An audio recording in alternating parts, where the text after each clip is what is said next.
Hey everybody, what's good? What's going on? JB here, back with another CyberInsight live stream. Today we're going to be picking up where we left off in the last live stream where we were going through TryHackMe's newest room covering Wireshark and traffic analysis. If you caught the one last week, we looked at how to detect Nmap scanning, and then we did some stuff trying to detect ARP spoofing and ARP poisoning and stuff like that. Today we're going to be talking about a few different things. I think there's 3 different tasks that we're going to try to cover today. I think it's going to be looking at how to identify hosts based off of looking at Kerberos traffic, DHCP traffic, and Netbios traffic. Then we're going to look at how to detect tunneling of data inside of DNS and ICMP. And then looking a little bit at FTP and how we can see what's going on within that traffic. So I'm going to hop over into the browser. As always, appreciate you dropping in. Make sure you smash the like button, subscribe to the channel, all that other good stuff. And as we move through all of this, if you have any questions, throw those in the chat window. We'll hit those up as we move through all of that. So this should look familiar. This is the room that we started last week. All you got to do is spin up the active machine. We actually aren't using an attack box for this. It's just this one server that's going to have Wireshark on there and a bunch of PCAP files that we're going to be able to use to analyze the traffic. As I mentioned, we did task 2 and task 3 last week, and today we're going to attempt to do task 4, task 5, and task 6. Let's see. Yeah, task 5 and task 6. So let's just hop into this and see how it goes. So identifying hosts. When investigating compromise or malware infection activity, security analysts should know how to identify the hosts on the network apart from IP to MAC address matches. One of the best methods of doing this and identifying the hosts and users on the network to decide the investigation starting point and list the hosts and users associated with the malicious traffic and activity. Usually enterprise networks use a predefined pattern to name users and hosts. While this makes knowing and following the inventory easier, it has good and bad sides. The good side is that you'll be able to easily identify a user or host by looking at the name. The bad side is that it'll be easy to clone that pattern and live in the enterprise network for adversaries. So there's multiple solutions to avoid these kinds of activities, but for security analysts, it is essential to have host and user identification skills. So as I mentioned, the protocols that we're going to be analyzing today is DHCP, Netbios, and Kerberos traffic.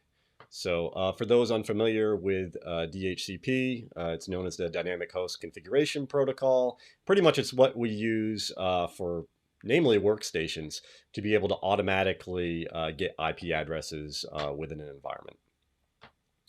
So looking at different ways that we can look at the traffic coming from DHCP, a few different things. So within Wireshark, just a basic filter, if we just type DHCP or bootp, it's going to bring up all of the different traffic that has been identified as DHCP packets.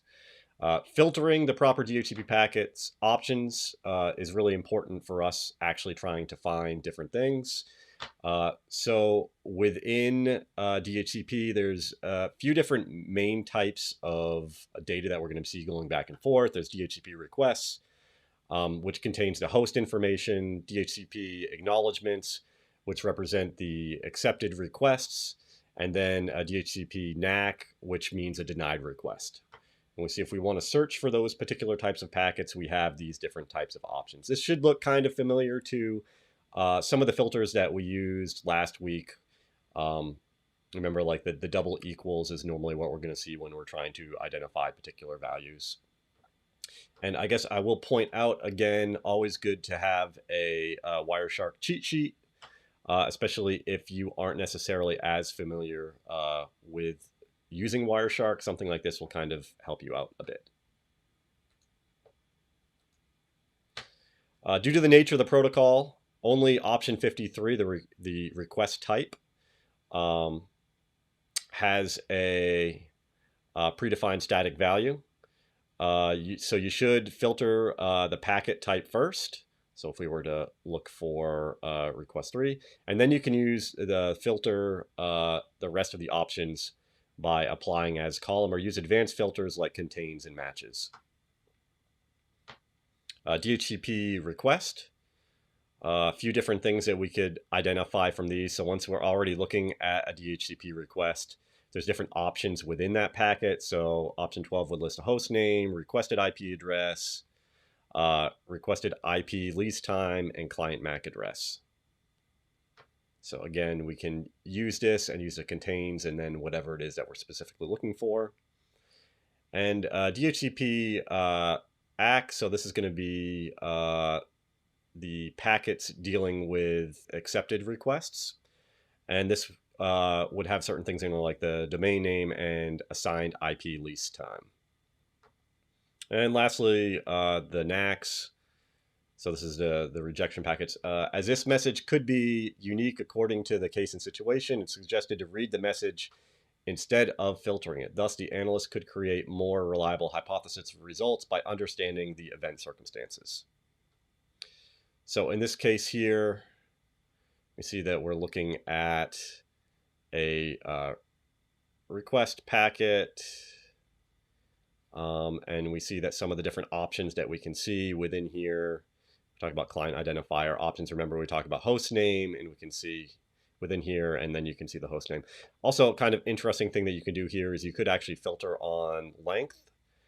So if you know that the host name or whatever you're looking for is a certain length, or less than or more than, something like that, then you can definitely do that as well. So for Netbios, it's a technology responsible for allowing applications on different hosts to communicate with each other. We see this an awful lot within Windows environments. Again, we could just search for the packets using NBNS as the Wireshark filter. So different types of query details, and those could contain a name, time to live, or IP address details. So we see if we're looking within a Netbios packet here, could have a name associated with a host or something like that. So again, something else that we can use to determine the host name or the hosts that are sending traffic back and forth. And the last one that we're going to be digging into is Kerberos, and this is the default authentication service for Microsoft. It's responsible for authenticating service requests between 2 or more computers over the untrusted network. Again, just like the other ones, we could just search just based off of the name of the protocol, high level. User account search, so this is actually important and useful. So CNAME string would have the username, but it's also worth noting that it could also be providing the hostname information. And you'll see that values that end in the $sign are actually host names. Ones that don't have that are usernames. So we see if we wanted to search for names but not hosts, we could use a filter like this. And then there's also some other options that we could use in here. So protocol version, domain name for the generated ticket, service and domain name, client IP address, and Netbios name. It's worth noting that addresses information is only available in request packets. So you see down here we have something that would be maybe a response and has a CNAME of a username there in the CNAME string. Know that because of the fact that it doesn't have that $sign at the end. Detecting suspicious activities in chunk files is easy, a great way to learn how to focus, and that's pretty much what we're going to be doing in the lab. So let's hop over into the lab machine, and we will pop open. So this is the PCAP file that we're going to open first, and I actually already have that open here. If you wanted to go and find that, you just open under desktop exercise PCAPs, and then dig down into the believe, let's just see, exercise, yeah, DHCP Netbios Kerberos file. Okay, so we have all of this here. We see 180,000 packets. It's quite a bit. So let's dig in, see what the questions are, and see what we can do. So the question is, what is the MAC address of the host Galaxy A30? So let's start by maybe looking for DHCP options. And this would be, host name would be option 12 and DHCP request. So we could start just by looking at DHCP option, DHCP equals 3. And that might start to kind of help us find some things. DHCP option, let's see, DHCP CP equals 3. Okay, so that cut things down quite a bit. We only have 17 here. And then here, let's see if we can move this so you can see this a little bit better. So really what we care about here is getting into this data here. And remember, we're looking for host name. Now, we see that we could go off of the length here. See what other types of information might be interesting here. Requested IP, vendor class identifier, Microsoft. Okay. Now we could try searching for something, let's see, maybe that contains. Let's try that.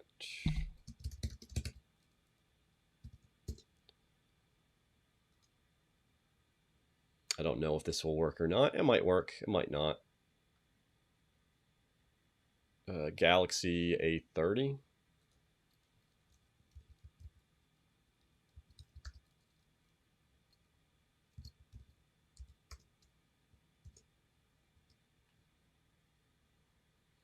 And that might not.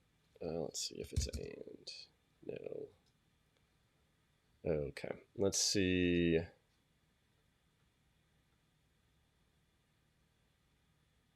Let's try this one. DHCP options contains.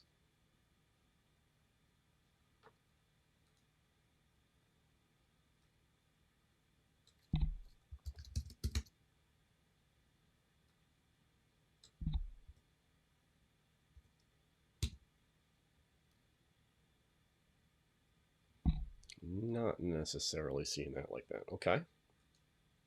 Let's go back to what we were doing here.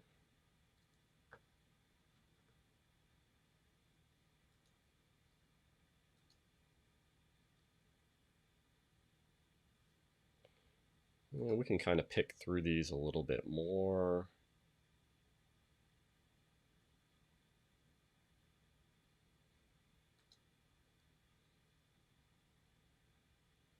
And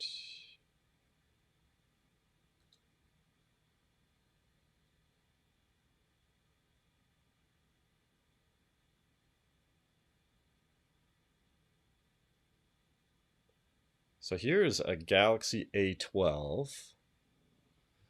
Now this is kind of interesting. So we know that this is coming up as a class identifier as Android DHCP 11. Let's maybe search on that, see if we can find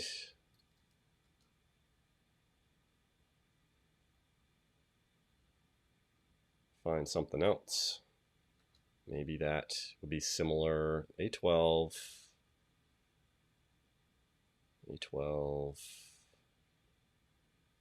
Oh, here we go. Okay. So we found Anthony's S Galaxy 30's S. And I think that's what we were looking for, something that contained that.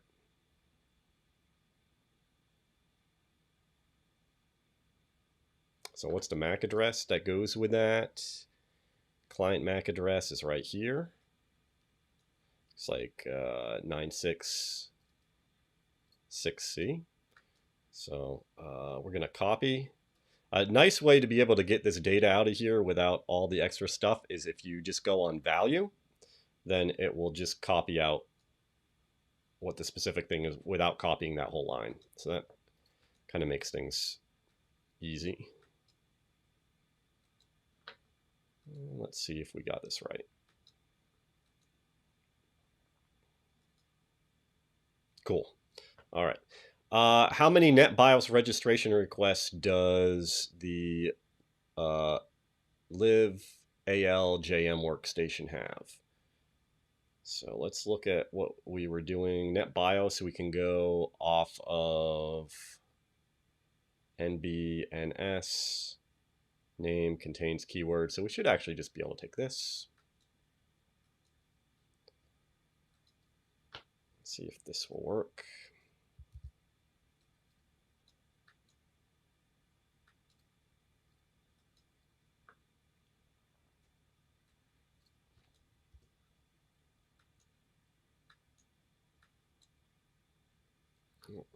Didn't mean to copy that like that. Let's try that again.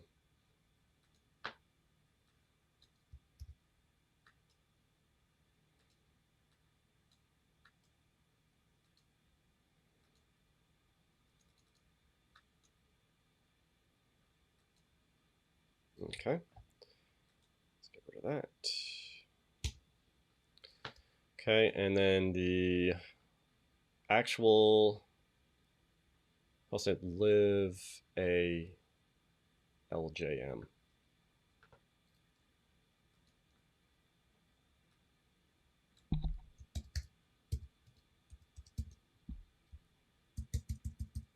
Let's see if that brings anything up.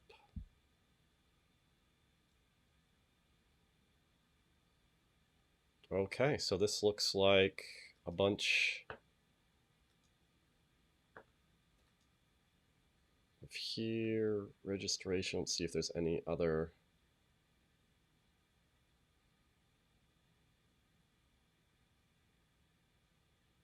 But the thing is, let's see if that's what it is. Let's see if it's 40. It might not. It might be. Yeah, it's not going to be that, because that was all packets that had that in there versus, so this is a registration versus a name query, right? So I think we're just interested in registration.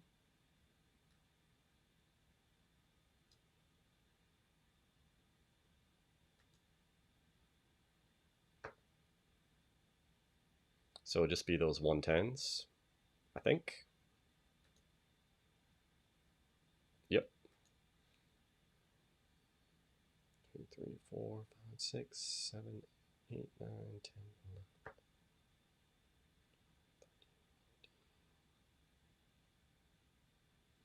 So should be able to go.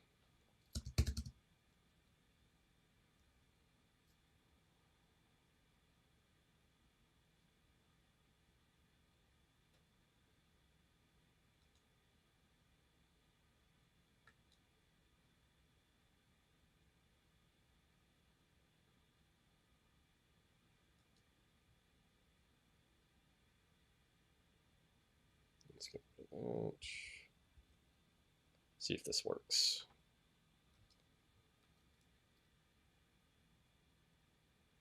So that looks like 12. So we have the packets, Netbios packets contains that host, and then it is a registration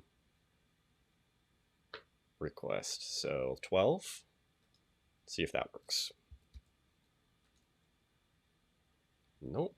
Let's take a look at the hint.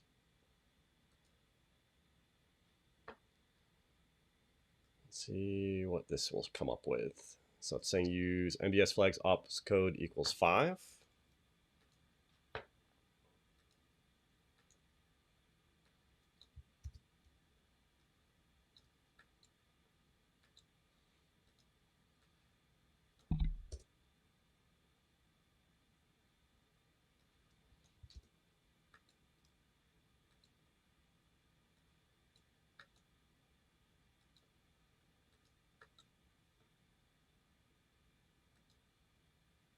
All right, let's see what this gives us.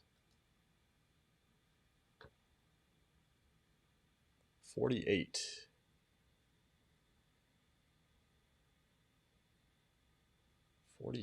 But then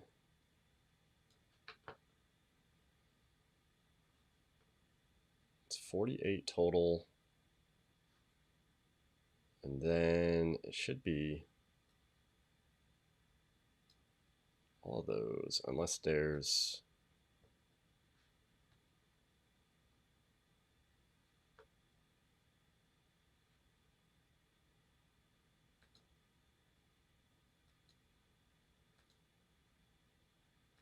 I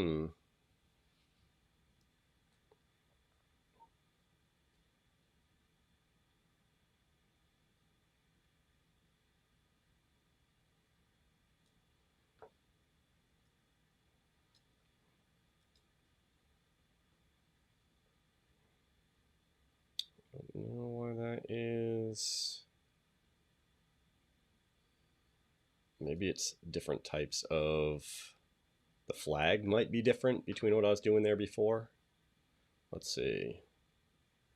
2, 3, 4, 5, 6, 7, 8, 9, 10, 11, 12, 13, 14, 15, 16. Yeah, so maybe the flag that I highlighted before didn't include all of those. Let's see. There we go. Yep, that's what it was. Got a little overexcited and just went with the flag, but it didn't include, there must have been a few other flag differences there. Yeah, that's what it was. So I think I went and highlighted the broadcast one, and then these actually are recursion desired. So when I had 12 before, and then there's 4 additional here for 16, so that makes sense. So watch out for that when you're doing that. Okay, and which host requested the IP address 172.16.13.85? I think that's going to be a DHCP filter that we can look at here. So if we're like requesting an IP address, which is option 50,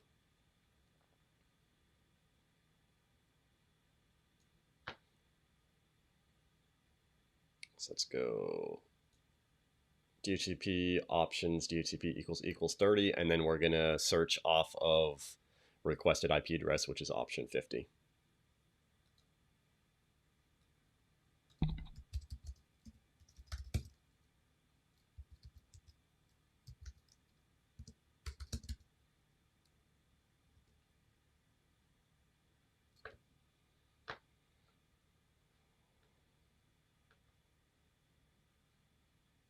Let's move this up so we can see a little bit better.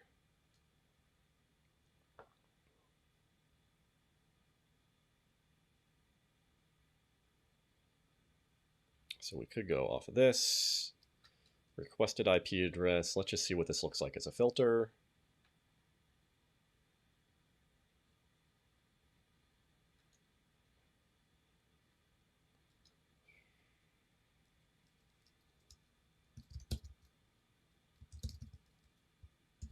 See if we can do what contains on that or not.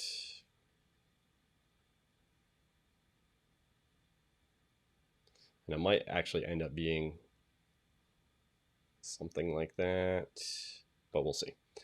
172.16.13.85.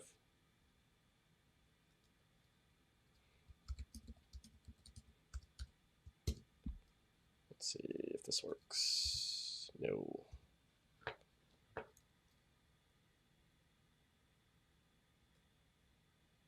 Let's see.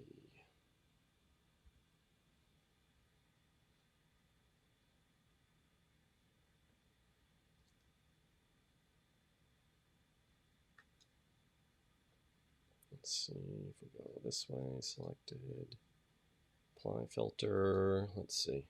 There we go. Okay, that should work. So we can go like this.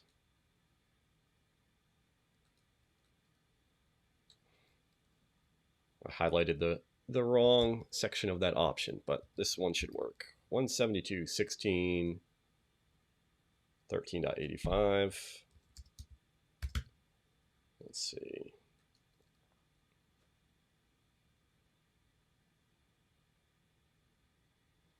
Oh, 13. Let's try that again. Okay. And then the question was, which host requested that? So we can get down into here. Let's see, host name Galaxy-A12.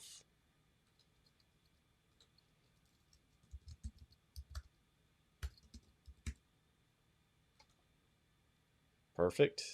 All right, now we're going to move over into the other PCAP here for Kerberos.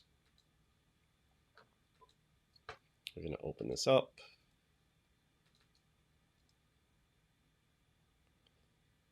Not too bad, only 82 packets, a little bit easier than a few 100,000. What is the user, or what is the IP address of user U5? Enter the address in defang format. For those who don't know what defang format is, that's when we kind of put brackets around the period in the IP address. So we're going to look for user U5. And we can go like this.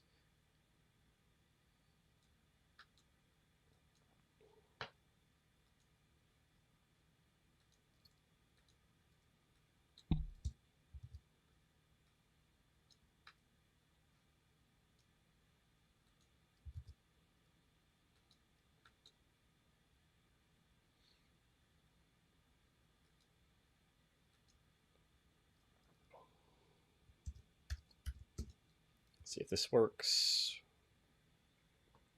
Okay. That got us 9 packets. And then we were wondering what the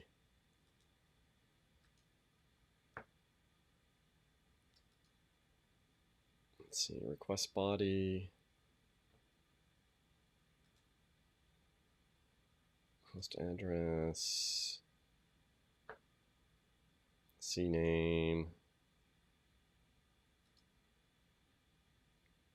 U5.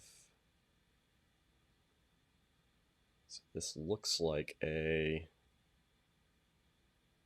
is a request versus a response, so I would assume that this is from the host or whatever going to the DC. So the question was the IP address associated with that.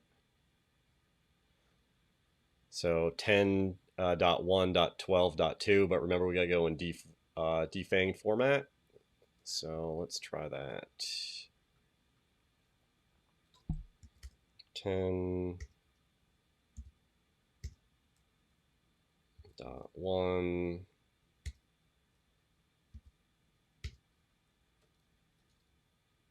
12.2 12.2. Let's see if that works correctly. Cool. And then what is the host name of the available host in the Kerberos packets? The available host.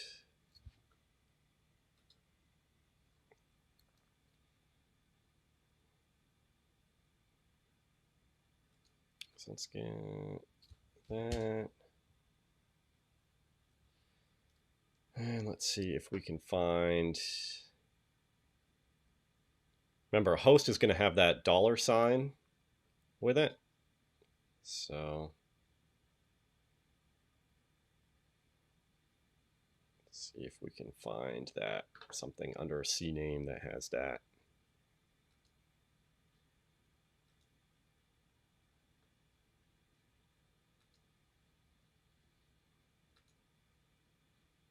Yeah, okay. So XP1 $sign. Let's see if that is it.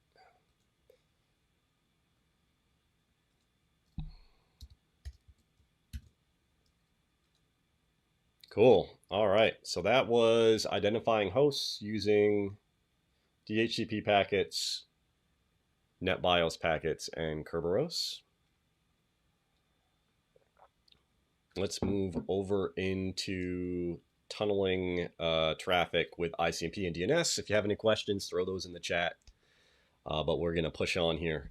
So traffic tunneling, also known as port forwarding, is transferring the data resources in a secure method to a network segments and zone. It can be used for internet to private networks to internet, either or. There is an encapsulation process to hide the data, so the transferred data appears natural for the case, but it contains private data packets and transfers them to the final destination securely. Tunneling provides anonymity. There we go. Anonymity and traffic security. Therefore, it's highly used by enterprise networks. However, it gives a significant level of data encryption. Attackers use tunneling to bypass security perimeters using standard and trusted protocols using everyday traffic like ICMP and DNS.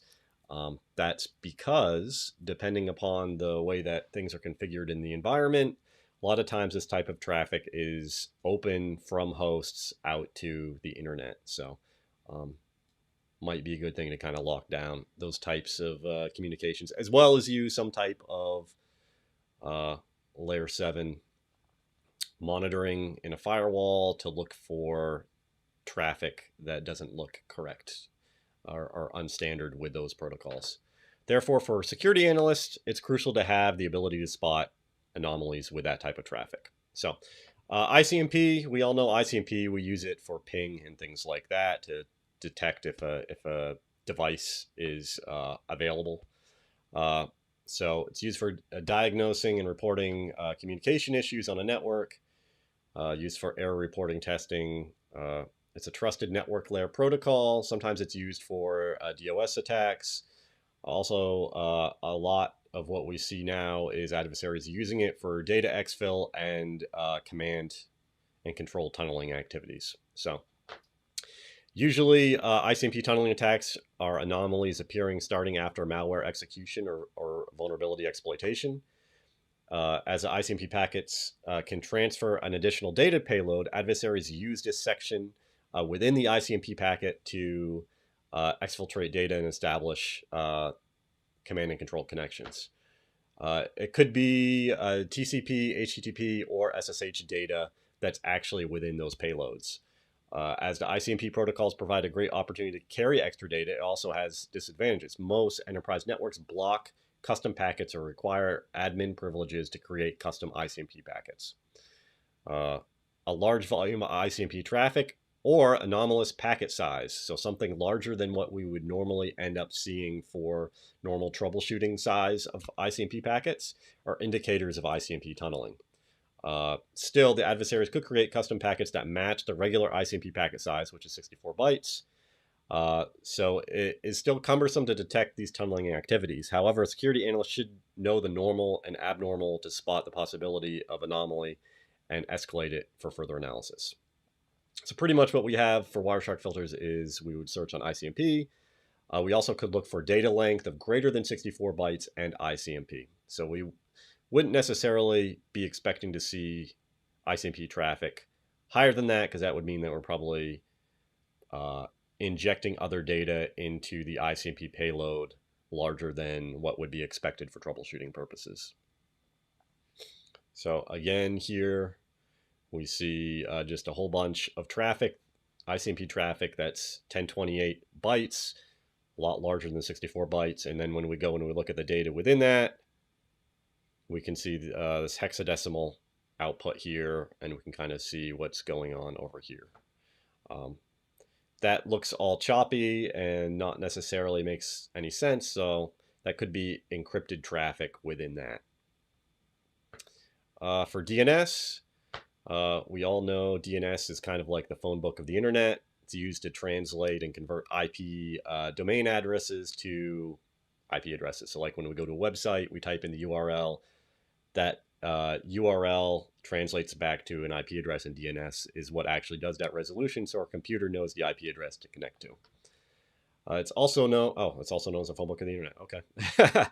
as it is the essential part of web services commonly used and trusted and therefore often ignored. Again, in your environment, you might not want to necessarily be allowing unfettered DNS lookups from all sorts of devices. Normally, people try to control those by making sure that hosts are only pointing towards approved DNS servers. Due to that, adversaries use it in data exfil and C2 activities. So similar to ICMP, tunnels, DNS attacks are anomalies appearing and starting after malware execution or vulnerability exploitation. Adversaries creates or already has a domain address and configures it as a C2 channel.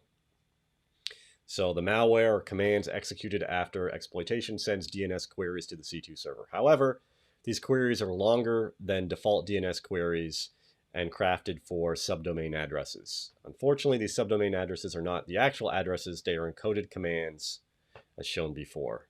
So encoded commands .maliciousdomain.com. Of course, normally that might be some type of hex command. So when the query is routed to the C2 server, the server sends the actual malicious commands to the host.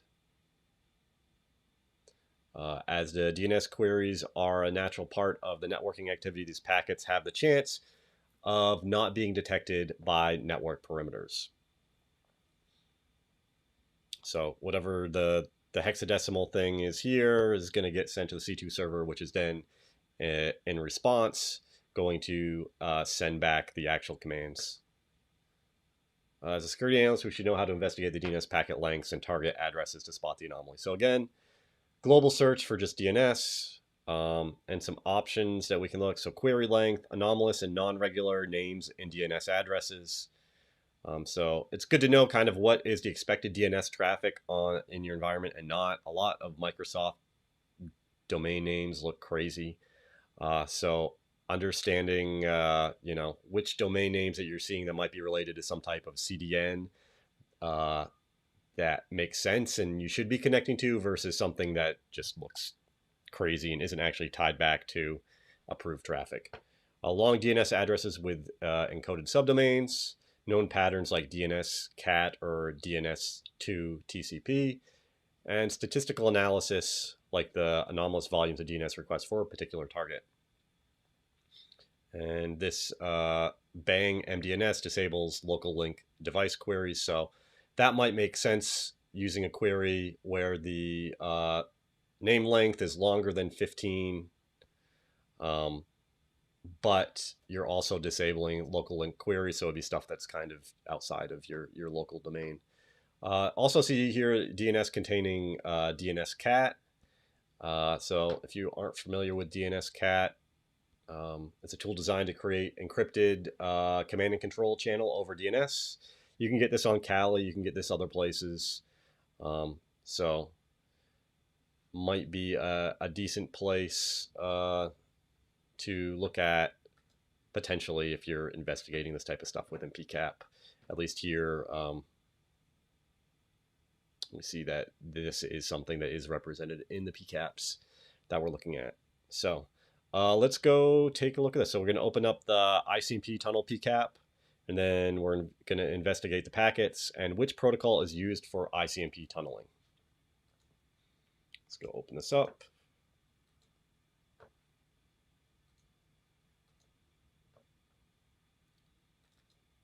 We're going to do the ICMP tunnel one first. So there is 961 packets here. If you remember when we were looking at ICMP, we pretty much were going to look for stuff that is over 64 bytes and ICMP. So data.length is greater than 64.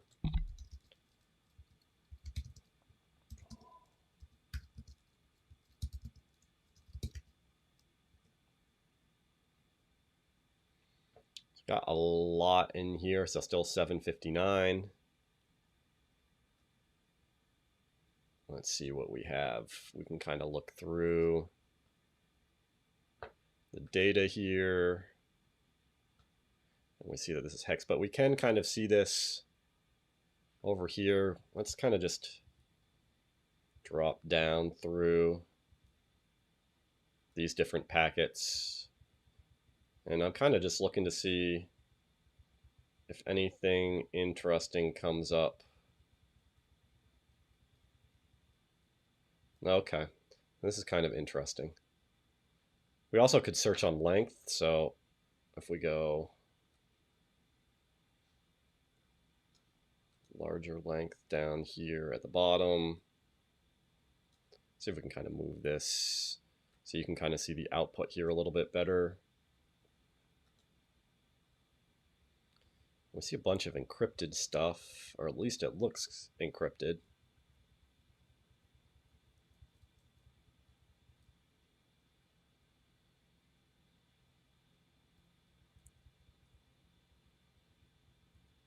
I see like Diffie-Hellman, SSH. So this could be setting up some type of SSH negotiation. I see Open SSH. So it could be what this is SSH traffic. Let's see. That's what they were asking, is what protocol is used in the ICMP tunneling? Yeah, let's go SSH. Cool. And again, we don't necessarily have the SSH keys to be able to put in there to decrypt that. So we don't necessarily know what's in there, but we can kind of see that that is happening. Also, something else kind of interesting here, if you use a tool like Zeek or Corelight, they actually have a whole bunch of, what's the word I want to use? Signatures to be able to tell when you're seeing tunneling of SSH traffic and stuff like that. So that's why it's always good to have some other types of network monitoring appliances and tool sets. Like this is cool that we're going through this and using Wireshark, but this is kind of a little bit after the fact, where if you have some other things that are able to detect traffic on your network while it's happening, then that will put you in a better spot. Okay, let's see what they say here. So for DNS, we're going to open this one up. And what is this? A suspicious main domain address that receives the DNS queries. And then they want us to put this in defanged format. Okay, so let's go open this up.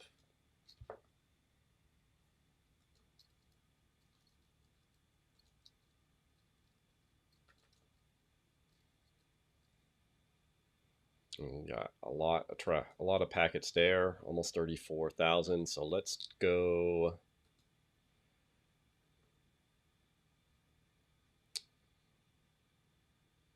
Let's go and do DNS query greater than 15 and not doing the local link device queries.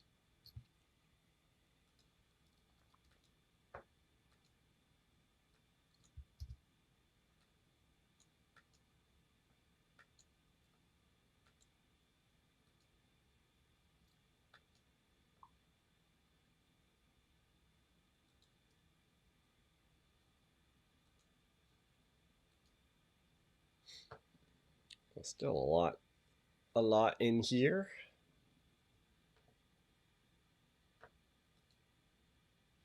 Let's move this over out of the way so we can see this again.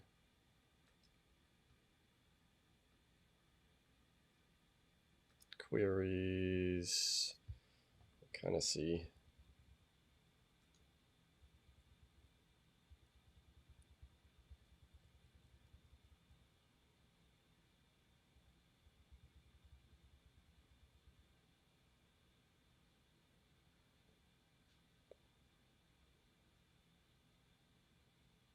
I mean, this kind of looks a little shady here. These very long queries to kind of these random things go into this domain here, dataexfil.com. So that might actually be what we're looking at here.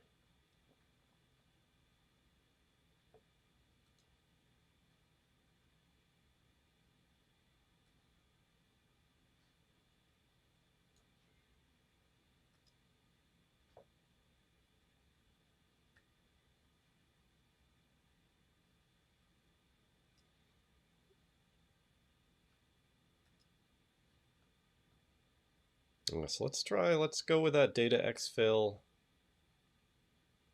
DataExfil.com. Let's go see.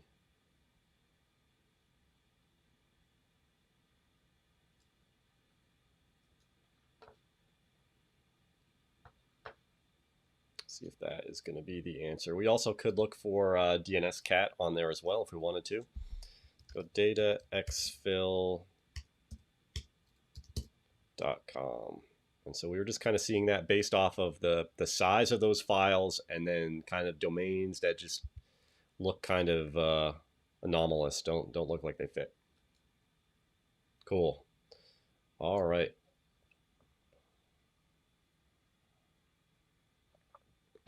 So that was that task. Now we're going to move on to the last task, looking at FTP traffic.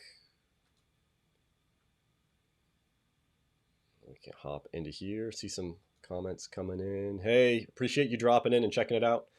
Is there any related article or tutorial that I can refer to, or you are following along? Yeah, so you can go check out this room itself. A lot of the things in here also have links that you can click on to go to other rooms. The other thing that was good, like if you just want some intro to Wireshark stuff, they have a few other rooms that are pretty good. If you check out my walkthroughs, you go to like my TryHackMe room walkthroughs, I think I got a few Wireshark ones in here as well. As far as like specifics of other stuff in here, it's just kind of just playing around with stuff. I don't necessarily have anything that I would point you to outside of these, except for if you wanted to go on TryHackMe and search for other rooms that maybe do deeper dives into these particular protocols, which they definitely do have, then that might be something worth spending your time doing if there's certain protocols that you kind of want to learn a little bit more about. All right, so clear text protocol analysis. So clear text meaning unencrypted. Investigating clear text protocols, traces sound easy, but when it is time to investigate a big network trace for an incident analysis response, it's a lot harder than it looks. Proper analysis is more than following the stream and reading the clear text data. For security analysts, it's important to create statistics and key results from the investigation process. As mentioned earlier in the beginning of the Wireshark Room series, the analyst should have the required network knowledge and tools skills to accomplish this. So we're going to take a look at some clear text protocol investigations, and today we're just going to be looking at FTP. So the file transfer protocol, or FTP, is designed to transfer files with ease. So it focuses on simplicity rather than security. Yeah, none of the stuff is encrypted. Passwords are in clear text. You can kind of just see those if you're able to sniff the traffic. Also worth pointing out, FTP uses two different ports, TCP 20 and 21. One is the command channel that's used for setting up and sending commands back and forth between the client and the server. And then the other port is used actually for sending file data back and forth. So different types of security issues that arise from FTP, man-in-the-middle attacks, since everything is plain text, credential stealing and unauthorized access, especially if like the credentials that are being passed are also used other places in the environment, phishing, malware planting, and data exfil. Yeah, especially depending upon the rights that are given on a certain box and your ability to actually get in there and install stuff there, replace files that people would be expecting to pull down with bad files, things like that. Data exfil, if you're able to get in there and get access to data maybe that you shouldn't be able to have access to, then you're able to pull that out of the environment. So right off the top, high level, you could just search for FTP. So the different options are what they call series for different types of information. So the 1 series, 2 series, 3 series. 1 series is information request responses, 2 is connection messages, and 3 is authentication messages. So what you see with the 1, this would be like a system status, directory status, file status. and kind of querying on those different types of things. So if you search for packets with that, then you're going to see like those types of commands that someone is running to look for status stuff. There are more codes than this, so you could just go and look up FTP codes, but these are pretty good ones that for the most part is, I think, pretty much what we'll need for this room. So the connection messages: service ready, entering passive mode, long passive mode, extended passive mode. This might also be, I'm trying to remember if this is what you see when you're like going to be sending data or pulling data. I don't remember. And then the 3 series, so user login, user logout, valid username, invalid username and password, no login, invalid password. So maybe if you were looking for different types of attacks against the FTP server, like if someone was trying to password spray or something like that, then you might want to look for that. Commands that you can look for: user, password, current working directory, list. Again, as you're trying to work through figuring out what happened in an incident, searching for these types of commands might help you identify kind of the flow of events that happened within the server. And then some advanced usage, so list failed login attempt, so brute force signal. So brute force signal with a particular username.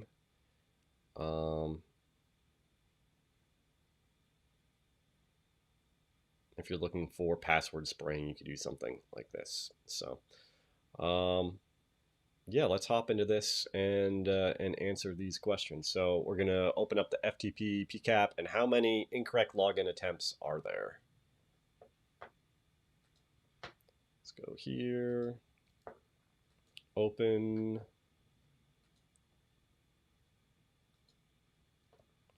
FTP PCAP.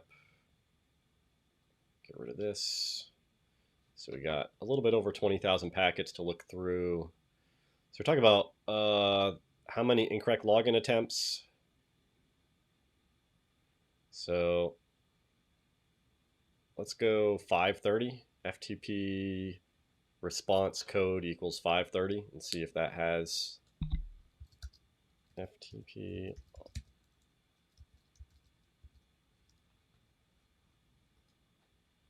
Oh, request. FTP request code. No, FTP response code 230. Not 230, 530. Looking at that and looking at that. FTP response code 530.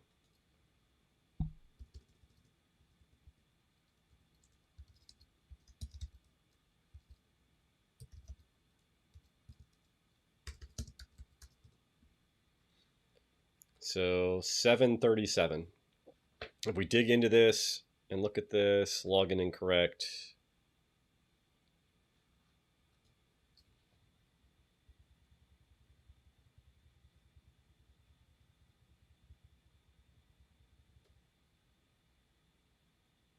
Let's see if that is the answer.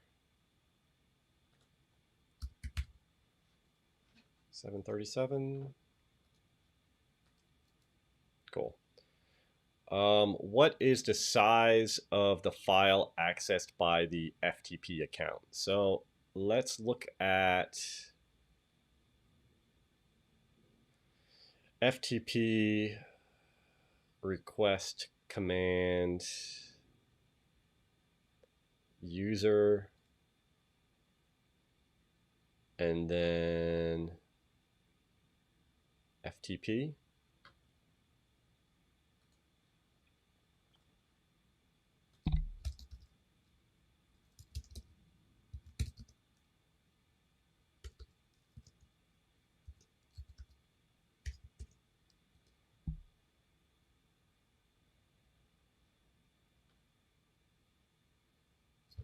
That might not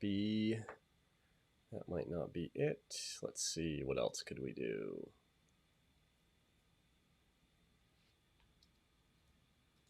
Let's see.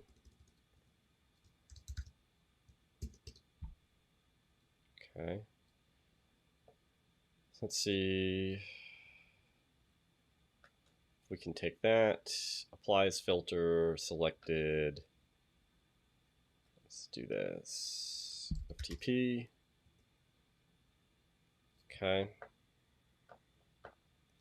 So now we have that. And we can see this. Let's see if we can do user FTP. Let's see if we can filter just on that. No, that's not going to help. But what we can do is get out of this, and we should be seeing when this user started to log in, and we might be able to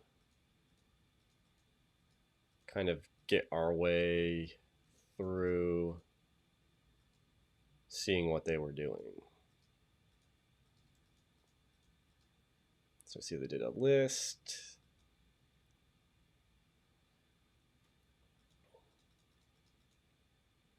And then they did a size.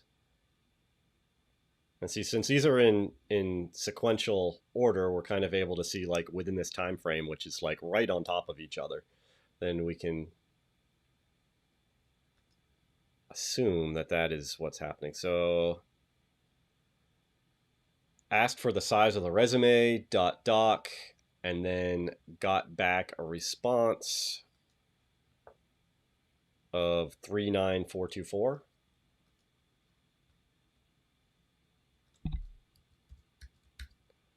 Let's see if that is correct. The adversary uploaded a document to the FTP server. What is the file name?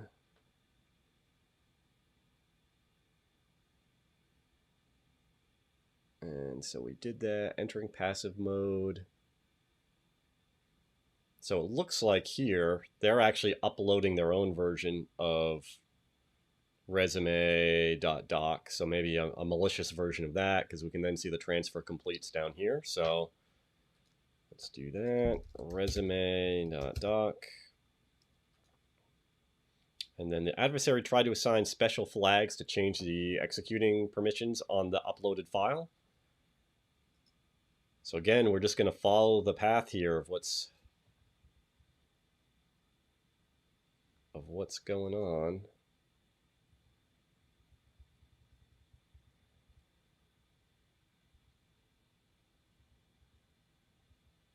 And there uploads.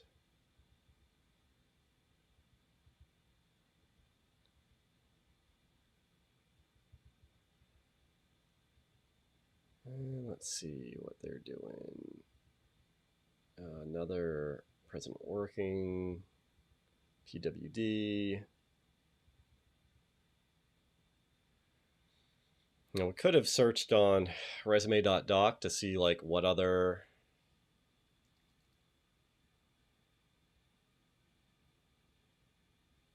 commands were used that had that in there, but we can see that tried to change the permissions on that file so that anyone could run it and view it. So chmod 777. Chmod 777. Let's see if that's right. Cool. All right. So I think that about wraps up what we were going to cover today. Identifying hosts using DHCP, Netbios, Kerberos, looking at identifying tunneled traffic. Again, not trying to see what actually was within the encrypted traffic, but just the fact that it's happening within the environment. And then some analysis of Cleartext protocol starting with FTP. So yeah, I think we'll come back maybe next week or the week after and then dig into the HTTP, HTTPS, and maybe the bonus stuff. I think that'll be pretty good. If nobody has any other questions or comments, I appreciate everybody dropping in and checking it out. Yeah, leave me any other comments for any other TryHackMe rooms you're interested in seeing me continue to go through. I think we're going to go back and do some more of the Windows persistence rooms. We need to finish that off, the rest of the tasks in that. So yeah, if nobody else has anything else, appreciate it. Make sure you smash the like button, subscribe to the channel, share it with your friends, all that other good stuff. Appreciate it, everybody. Have a good day, and we'll chat soon.